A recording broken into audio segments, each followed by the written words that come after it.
cordial saludo, espero que estén muy bien.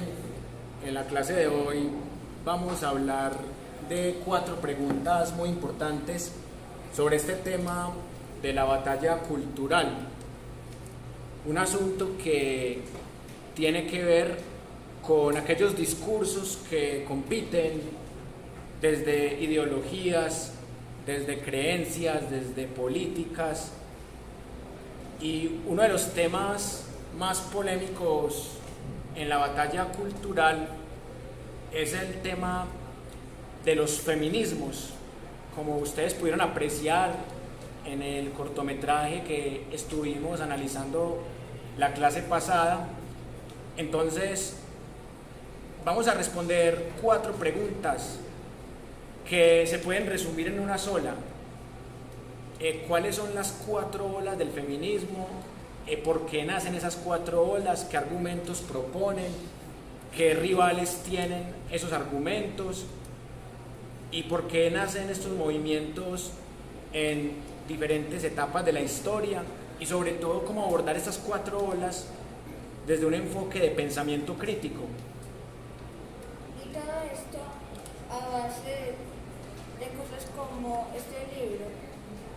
Sí, bueno, este libro que tú mencionas es muy curioso porque se llama La mujer a través de los milenios, de diosa a esclava, de sierva a compañera.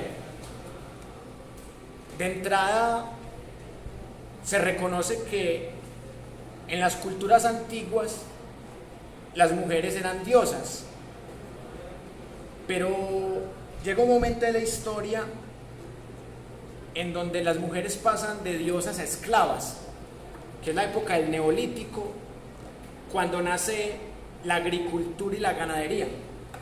Esa es la tesis que se defiende en este libro, que son esas prácticas de agricultura y ganadería las que convierten a la mujer en esclava y después pasa a ser sierva en el sistema feudalista. ¿Qué significa sierva? Sierva es una casta que es propia de la sociedad feudal. La sociedad feudal se dividía en señores y siervos. Entonces, los señores eran los propietarios de la tierra, los señores feudales, y los siervos eran los que no tenían tierra y tenían que trabajarla. Eso es lo que en el marxismo llamaron luego la lucha de clases. La lucha de clases en el marxismo es amos y esclavos, señores y siervos, plebeyos y patricios, y luego capitalistas y asalariados. Esa sería la lucha de clases desde la perspectiva marxista.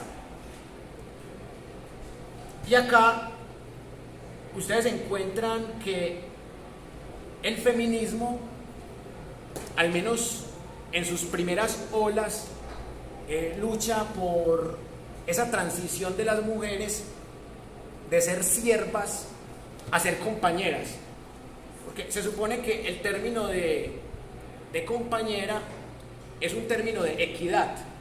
Es muy diferente decir mi sierva o decir mi esclava o decir mi diosa a decir es compañera, porque creo que hasta el pronombre mi puede ser bastante cargado semánticamente de propiedad, porque en efecto en estas sociedades tanto precapitalistas como sociedades entre comillas modernas, las mujeres eran una propiedad del esposo. Inicialmente eran una propiedad del padre y después pasaron a ser una propiedad del esposo. Por eso, hasta la época del presidente López Miquelsen, era obligatorio que las mujeres en Colombia llevaran el apellido de su esposo. Entonces, por ejemplo, supongamos que yo me casé con una mujer de apellido Gómez, por decir cualquier ejemplo. Entonces, X Gómez de Zuleta. Y hasta la época de López Miquelsen, que estamos hablando de 1974 a 1978, hasta esa época, era obligatorio que la mujer llevara el apellido de su esposo después de su apellido paterno, y son realidades que han ido cambiando. Pero en este primer bloque quiero que reflexionemos por qué nace la primera ola del feminismo, porque hay un gran debate. El primer personaje famoso que habló de la igualdad de sexos, porque en esa época no existía el concepto de género, es un hombre sacerdote católico. Miren qué curioso, la Iglesia Católica, que ha sido perpetuadora de la desigualdad entre hombres y mujeres, tiene un representante que se revela y dice: momentico, las mujeres también merecen educación, las mujeres también merecen un derecho político, también tienen derecho a opinar. Entonces, Paul de la Barré es el primer personaje en la historia que habla de la igualdad de sexos y se revela ante su creencia religiosa, ante sus instituciones y ante su contexto. Pero, ¿por qué Paul de la Barré no es una ola del feminismo? Porque se han visto la película La Ola, que aquí algún compañero la recomendó en la primera clase. ¿Quién se ha visto la película La Ola? ¿O quién recuerda la ola verde de Antanas Mocus en el 2010? Bueno, ustedes están muy jóvenes, pero si de pronto tienen más de 20 años, se pueden acordar. No es que estén muy jóvenes, es que tú estás muy viejo. No, al contrario, yo apenas tengo 89 años, yo soy súper joven, que la juventud es algo mental, oigan a este, que viejo yo, vieja la cédula, papá. Pero entonces, ¿por qué Paul de la Barré no representó la primera ola? Porque estaba él solo. Porque una ola es un movimiento como las olas del mar, o sea, y una persona sola no constituye un hecho social. Pero ¿en qué momento nace la primera ola del feminismo? Es que es como si una gota quisiera hacer una marea, una gota. Paul de la Barré es una gota, y para que él fuera una ola necesitaba millones de gotas que lo siguieran. Olimpia es la que, en mi opinión, inaugura la primera ola del feminismo. Olimpia escribió un texto que se llama Los derechos de la mujer y la ciudadana. Era una parodia de aquel libro que había traducido Antonio Nariño, de la Revolución Francesa también, que se llamaba Los derechos del hombre y del ciudadano. Entonces Olimpia, que entre otras cosas fue decapitada en la guillotina, pero no fue decapitada por ser mujer, como dicen algunas feministas, eso es falso. Fue decapitada por una lucha política, burguesa, por una lucha anticlerical, antiaristocrática, antimonárquica. O sea, ella fue decapitada por razones de clase, no por razones de sexo. No digo por razones de género, porque en esa época no existía el concepto de género para hablar masculino o femenino. Papá, Pregunta o comenta. es que una cosa, Sí.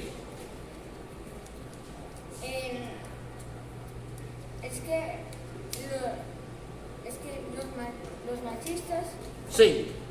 cometen lo que tú llamas sesgos, falacias, Sí. errores de instrucción, bueno, todo eso. Sí. Y las feministas también. A ver, pero es que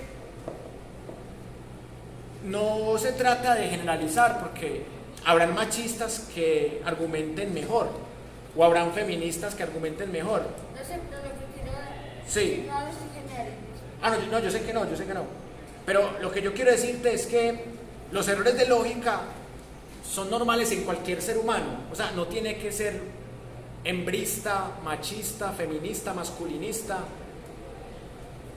Cualquier ser humano está expuesto a cometer errores de lógica o a tener sesgos cognitivos.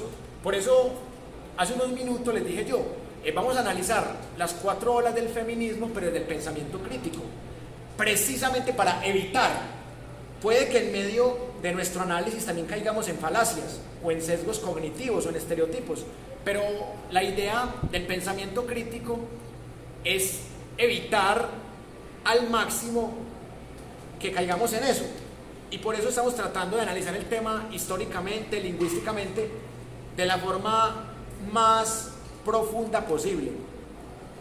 Entonces, es Olimpia y otra señora llamada Mary, ellas dos son las que empiezan a inaugurar la primera ola del feminismo, que fue una ola muy intelectual, fue una ola que buscaba lo básico, que las mujeres pudieran votar, que las mujeres tuvieran derecho a la educación.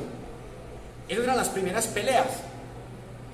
Entonces, cuando en el siglo XIX las mujeres empiezan a leer a estas señoras, y también, ¿por qué no?, a Paul de la Barré, empiezan a luchar en diferentes países por el derecho al voto, pero casi nadie les hace caso.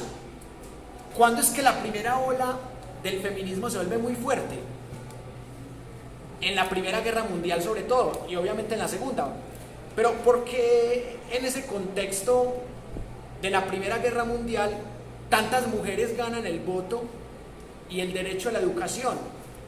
Porque se aprovecharon con total inteligencia de que los hombres estaban peleando, y entonces ellas empezaron a meterse en las fábricas y a hacer cosas que, entre comillas, hacían los hombres. Entonces dejaron de ser amas de casa y en las fábricas empezaron a leer el marxismo, a leer el leninismo.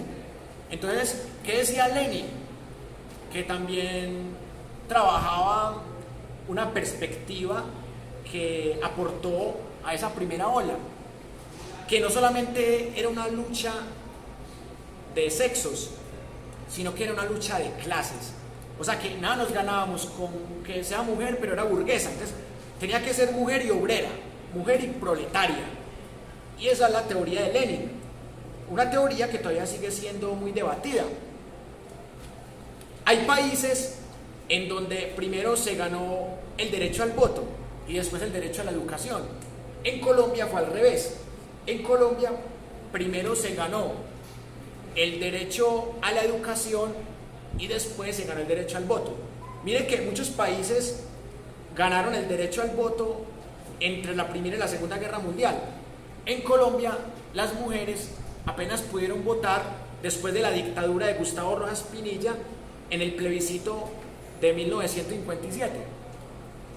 Incluso la mamá de Álvaro Uribe Vélez fue una de las primeras que votó, como una de las curiosidades, porque ella tenía un cargo en el consejo. Entonces, entre las primeras votantes está la mamá de Álvaro Uribe Vélez, una casualidad muy bonita de nuestro querido llamado ídolo Álvaro Uribe Vélez. Entonces, ¿qué pasó en Colombia? Como Colombia fue neutral en la Primera Guerra Mundial, entonces por eso se retrasó tanto ese proceso. Y la reforma liberal de Enrique Olaya Herrera permitió que las mujeres fueran bachilleres. Y solo en el 40, en el gobierno de Eduardo Santos, surgieron las primeras profesionales. Pero las mujeres no podían estudiar ingeniería. Las mujeres solo podían estudiar cosas que eran disque carreras de mujeres, enfermería o maestras de escuela. Una mujer no podía ser ingeniera en Colombia en 1940. Entonces ahí pueden ver ustedes el atraso y miren que todavía no podían votar. Pero en el 57 ganan el voto, aunque fue un proceso que venía desde mucho antes, de las luchas de María Cano, de Bessabeth Espinal, pero fue la hija del dictador la que logró lo que no pudieron las anteriores feministas. Fue un capricho de la hija del dictador, y el dictador, por complacer a su hija, aparte de que había matado a Teresa, que se la habían burlado en una plaza de toros, el dictador Gustavo Rojas Pinilla hace toda la voluntad política que había faltado, y tristemente no fue Bessabeth Espinal ni María Cano las que lograron ese voto femenino en Colombia. Y hasta ahí llega la primera ola, hasta mediados del siglo XX, porque la primera ola logró eso, logró la ciudadanía, que implica derecho al voto y derecho a la educación. Pero una intelectual francesa que vamos a estudiar en la segunda parte, llamada Simone de Beauvoir, ella escribió un libro que revolucionó el feminismo. ¿Era de Beauvoir o de Beauvoir? Bueno, yo he visto que la pronunciación es de Beauvoir, o sea, dicen de Beauvoir, pero es francés como de Beauvoir. Simone de Beauvoir ella escribe un libro bastante gordo y fuerte, cargado conceptualmente, que se llama El segundo sexo. Ojo con el título, porque por ahí he visto que lo traducen dizque el segundo género. No, ahí todavía no existía el concepto de género entendido como femenino, masculino y demás. El libro de ella se llama El segundo sexo, y la tesis que defiende ahí Simone de Beauvoir es que la mujer no nace, sino que la mujer se hace. Y acá quiero aprovecharme de la etimología de la palabra, porque de ahí es que parte esto. ¿De dónde viene el concepto y la palabra de mujer? Del latín, mulier. ¿Y qué significa mulier? Significa débil. Entonces, a la que nacía con vagina, débil. Al que nacía con pene, más, macho. La raíz más, que de ahí viene masculino también. Entonces, el que nace con pene es macho y va a la guerra y trae la comida. Y la que nació con vagina se queda en la casa cocinando y cuidando a los hijos. Entonces, es que supuestamente sí, el hombre es más, mientras que la mujer es débil. es que eso de macho masculino viene de la raíz más. Y más tiene que ver con el aparato reproductor. Pero ¿qué pasa con las personas que nacen con los dos? Como decíamos la vez pasada, ¿qué pasa con las personas que nacen con pene y vagina a la vez? Esos son los temas que lo llamaban hermafrodita, o sea, mitad Hermes y mitad Afrodita, pero ya lo llaman persona intersexual. Entonces Simone de Beauvoir, desde su filosofía existencialista, desde su lógica, desde el psicoanálisis, hizo unas reflexiones muy profundas de cómo las sociedades occidentales seguían sometiendo a las mujeres, a pesar de que ya en muchos países tenían el derecho al voto y el derecho a la educación. O sea, ¿qué dice Simone de Beauvoir? Que a la mujer la esclaviza primero el padre y luego el marido. Entonces Simone de Beauvoir es una revolucionaria, porque ella se opone a las relaciones de monogamia, se opone al matrimonio, y es una de las primeras que empieza a preguntarse por el tema del aborto. Y lo más importante, ella se pregunta por la sexualidad de la mujer, porque a la mujer los machos de esa época la veían como un objeto para hacer hijos, un objeto para hacer y cuidar los hijos en la casa y para cocinar, para lavar ropa. Pero ¿qué pasaba con esa mujer blanca, rica, europea, privilegiada? Esa mujer vivía muy rico, porque era, ¿cómo se le llama a los empleados domésticos? Conserjes. Los conserjes. O sea, los conserjes eran los que hacían el trabajo doméstico. El marido era el que traía la plata a la casa. Entonces, ahí es cuando empiezan a surgir un montón de preguntas. Es que el feminismo lo han hecho mujeres blancas, europeas y ricas, supuestamente de izquierda, y ateas y marxistas. Pero hay que buscar un feminismo más incluyente, lo que llaman un feminismo interseccional. Porque decían, bueno, Simone de Beauvoir es una intelectual muy tesa, pero es europea, es rica y es blanca. Hace falta un feminismo que sea para una mujer afro, indígena, latinoamericana y pobre. Y por eso ahí nace la tercera ola del feminismo. Pero antes de que nazca la tercera ola del feminismo, hay dos vertientes que se oponen en la segunda ola. Por un lado, lo que llaman el feminismo marxista, que por ahí podría estar Simone de Beauvoir. Pero en Estados Unidos, que saben que es un país capitalista, nace el feminismo liberal. Entonces, ¿qué dice el feminismo liberal? No queremos tumbar el sistema capitalista, solo queremos que haya condiciones de equidad en el marco de una sociedad burguesa.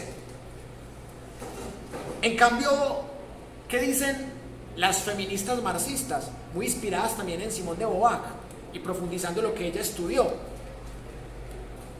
También hay que recordar lo de Lenin, la lucha de clases, y hay que recordar el colonialismo.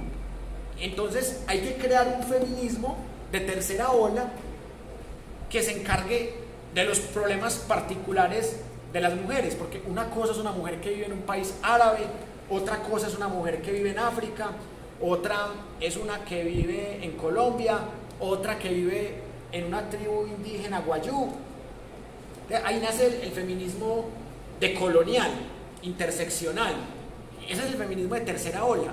Nace el feminismo afrodescendiente, el feminismo aborígene o indígena. Nace el feminismo, entre comillas, tercermundista.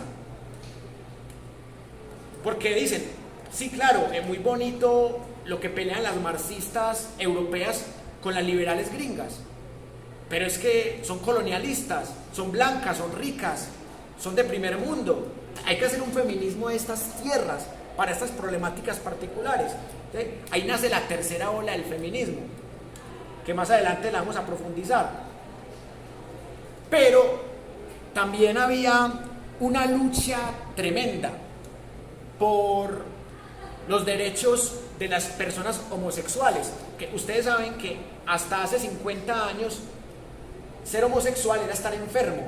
En los manuales de psiquiatría la homosexualidad aparecía como una patología, lo mismo que el sadomasoquismo. Entonces, en los 70 hay una revolución hippie, una revolución sexual, y la comunidad homosexual y lésbica aprovecha esa revolución sexual y política de los 70, esa revolución hippie, y empiezan a hacer la política necesaria para que la homosexualidad la saquen de las enfermedades mentales.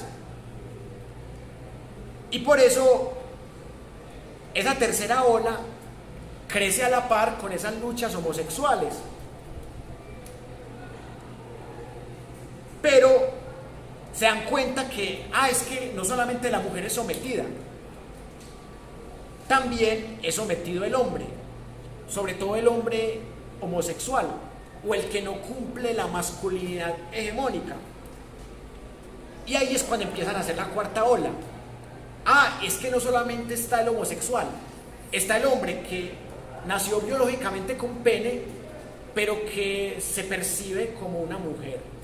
Ahí entra el tema de trans, que en la época de los 80 les decían travestis, todavía hay gente que les dice así, pero ya les dicen transexual o transgénero. Entonces, la cuarta ola empieza a recoger otras disidencias sexuales. Hay otros que no se sienten ni hombres ni mujeres. Antes, la cultura queer, los indefinidos.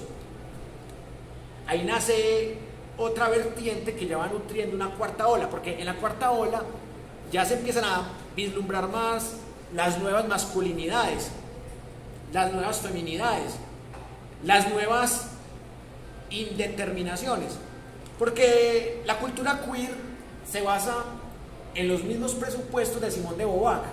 Es que nos han dicho mujeres u hombres por un órgano, nada más que por un órgano y por otras cuestiones biológicas. Pero la palabra mujer es despectiva, la palabra femenino es despectiva, etimológicamente. La Iglesia Católica también ayudó a eso. Entonces, yo no me quiero percibir ni como mujer ni como hombre, porque hombre es una palabra hegemónica, que significa el de las huevas bien puestas, el fuerte, el macho.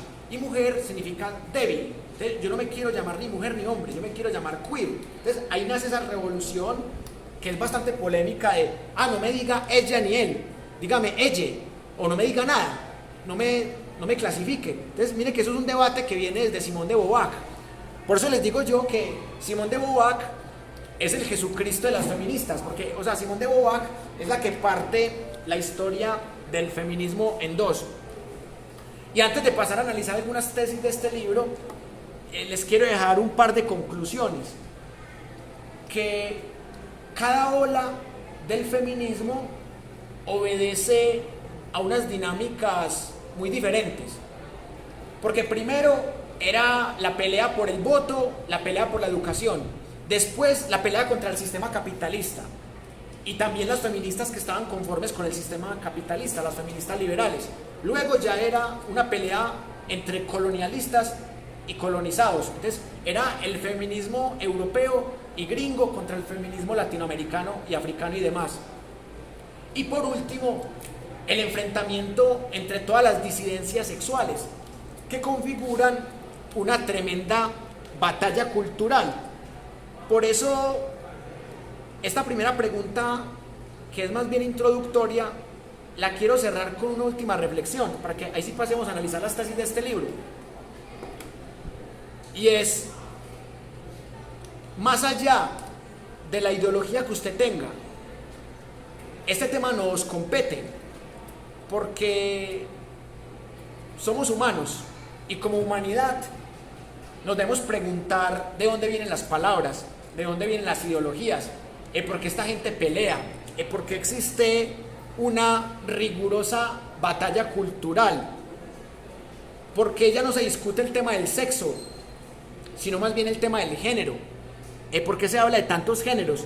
Entonces, con este libro de Julio César Montoya, La mujer a través de los milenios, vamos a establecer un debate muy sabroso en la segunda parte de la clase, porque nos permite también hacer unos ejercicios muy prácticos, porque esto al fin y al cabo es algo que vemos todos los días en las redes sociales, el debate por el tema del género, y más ahorita que se llega al 8 de marzo, que es una fecha conmemorativa que también merece su análisis y que ahorita la vamos a hacer con el rigor que merece.